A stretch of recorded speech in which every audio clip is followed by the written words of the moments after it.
buat lawatan ke negeri Perak. Saya telah melawat pertamanya Hospital Batu Gajah pada pagi tadi, di mana kita telah membuka satu ward rehabilitasi untuk long COVID. Ini adalah ward yang memang digunakan untuk rehabilitasi, tetapi kita tambah perkhidmatan untuk long COVID di situ.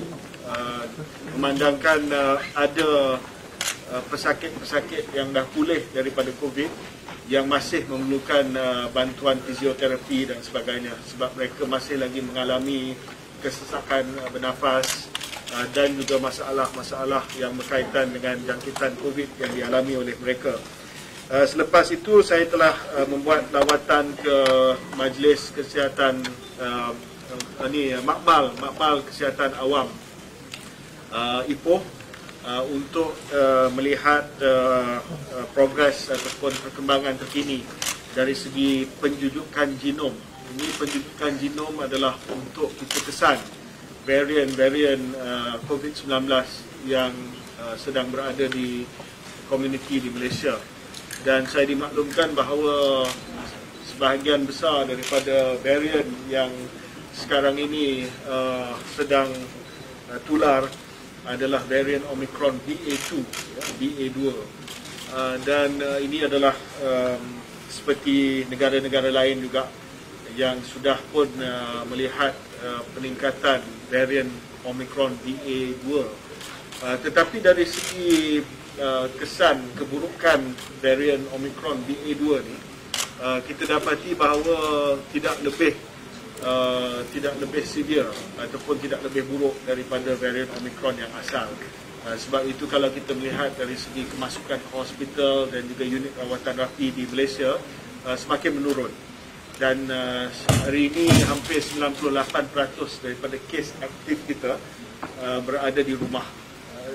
Hanya isolasi ataupun mengasingkan diri dan pulih di rumah sahaja tanpa rujukan ke hospital. Namun demikian, kita masih lagi meneruskan program pemantauan kita di bawah VCAC ataupun Virtual CAC, Virtual COVID Assessment Center kita, yang dikendalikan di bawah aplikasi MySejahtera. Dan ramai yang tak tahu, ya, sebab kita bila kita positif COVID dan kita mengisi health assessment tool setiap hari 2 kali di bawah MySejahtera, maka PKD akan memantau keadaan kesihatan kita, dan ini dapat banyak membantu dari segi pemulihan pesakit COVID di rumah. Dan modul ini akan kita teruskan melalui MySejahtera.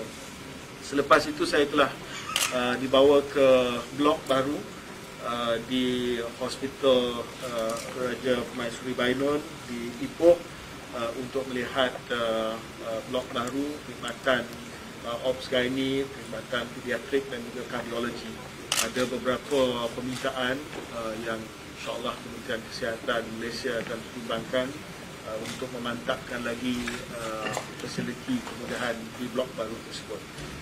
Dan akhirnya saya dibawa ke Jabatan Kecemasan dan Trauma di hospital ini, dan saya melihat bahawa Jabatan Kecemasan di Hospital Raja Permaisuri Bainon ini agak sesak, tak cukup tempat, dan memang memerlukan satu projek naik taraf yang segera. Jadi saya telah maklumkan bahawa Kementerian Kesihatan Malaysia akan menaik taraf dan memperluaskan Jabatan Kecemasan dan Trauma di Hospital Raja Permaisuri Bainon. InsyaAllah kalau kita dapat peruntukan untuk tahun depan, ini akan menjadi antara projek keutamaan untuk memastikan bahawa ED di Hospital Raja Permaisuri Bainon ini dapat dibesarkan, dapat dinaik taraf, supaya waktu menunggu di ED sebelum dihantar ke ward dan sebagainya dapat dikurangkan, ataupun mereka dapat kemudahannya lebih selesa sekiranya mereka terpaksa menunggu sebelum dihantar ke ward dan juga ke unit rawatan rapi. Okey.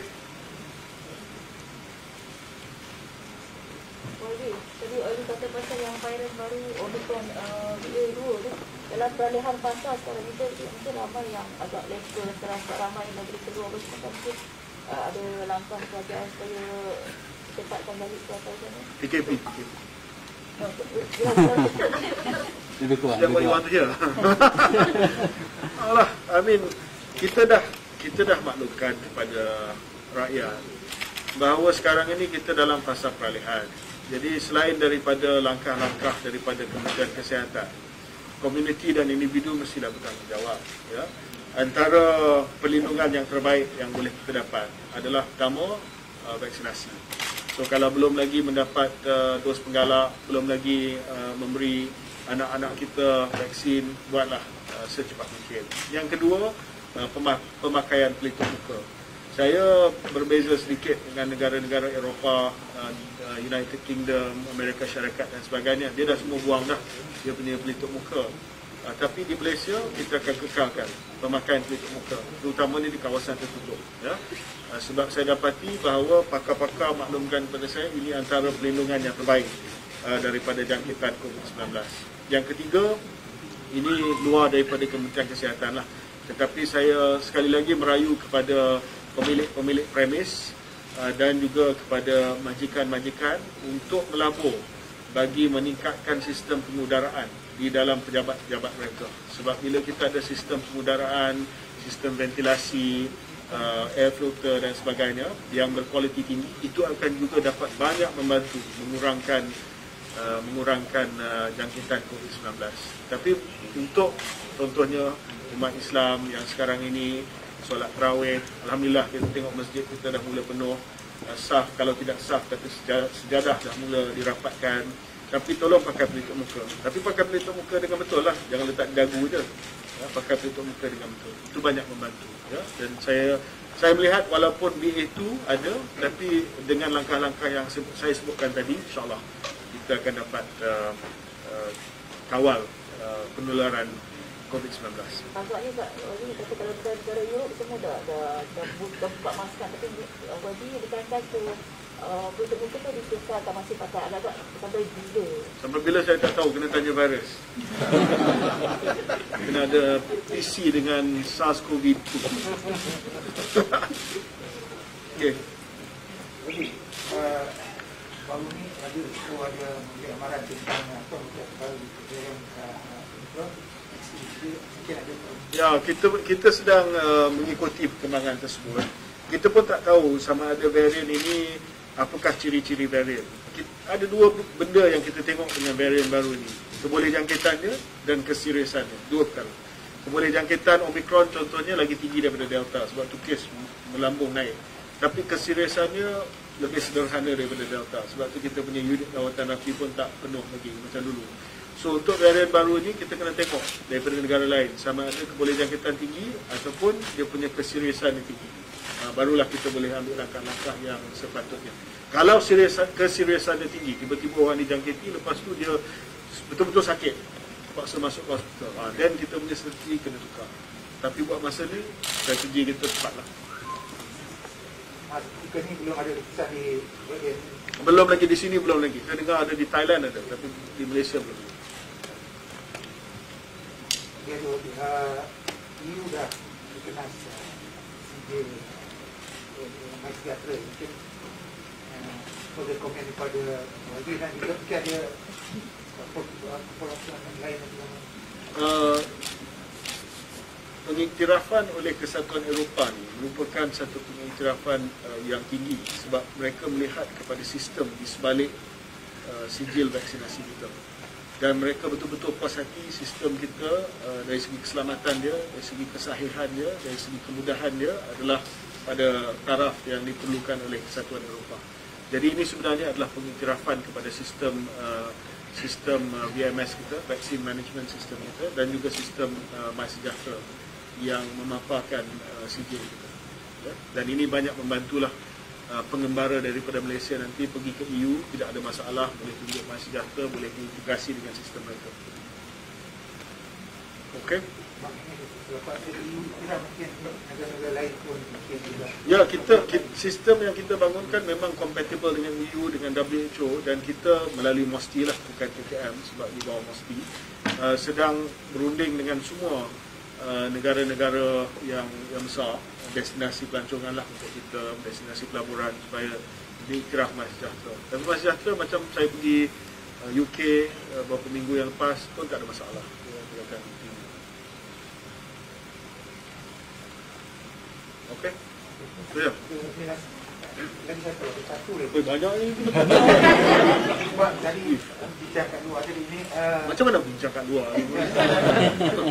tadi sebelumnya sebut 31 bulan tentang usul MySejahtera di Dewan Negara kan. Dah. So any perkembangan ataupun pandangan daripada Cuma saya rasa 11 hari bulan saya dipanggil oleh Jawatan Kuasa Kira-Kira Wang Negara. So 14 hari bulan. So bagi saya tak ada masalah tentang Dewan Negara, Jawatan Kuasa Kira-Kira Wang Negara, sebab kita tak ada apa-apa nak sembunyi pun. Kita bentang kita. Ya? Nothing to hide for myself.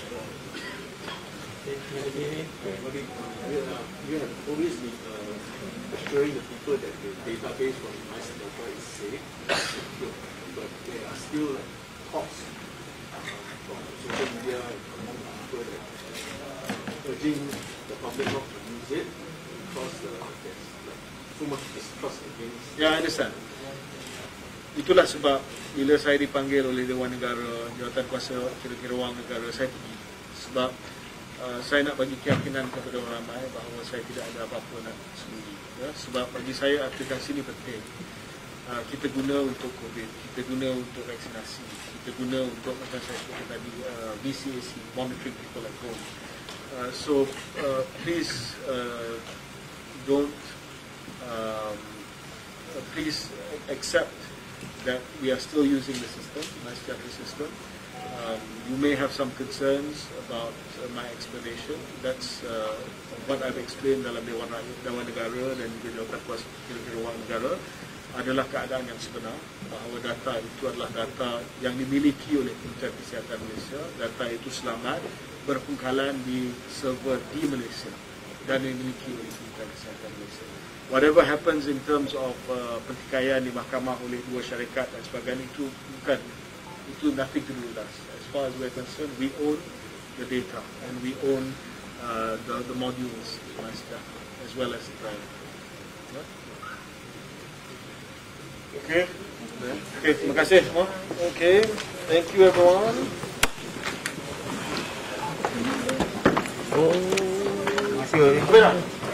Lunch. Maybe the hospital you want your team to get picture.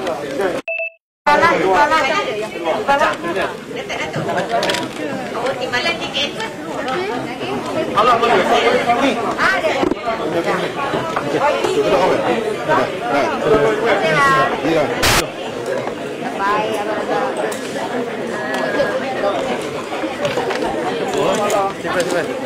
Sampai dah begini.